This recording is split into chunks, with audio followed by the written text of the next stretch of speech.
Nilinaw ng Department of the Interior and Local Government o DILG na hindi dahil sa kakulangan ng aksyon kaya hindi agad inaresto si Senator Bato de la Rosa, kaugnay ng umano'y warrant mula sa International Criminal Court.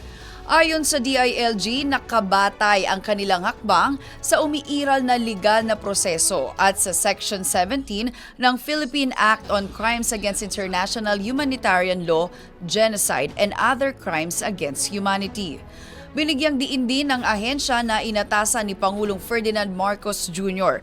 ang mga kinauukulang ahensya kabilang ang Philippine National Police na hintayin muna ang magiging desisyon ng Korte Suprema bago magsagawa ng anumang hakbang kung walang utos mula sa lokal na hukuman.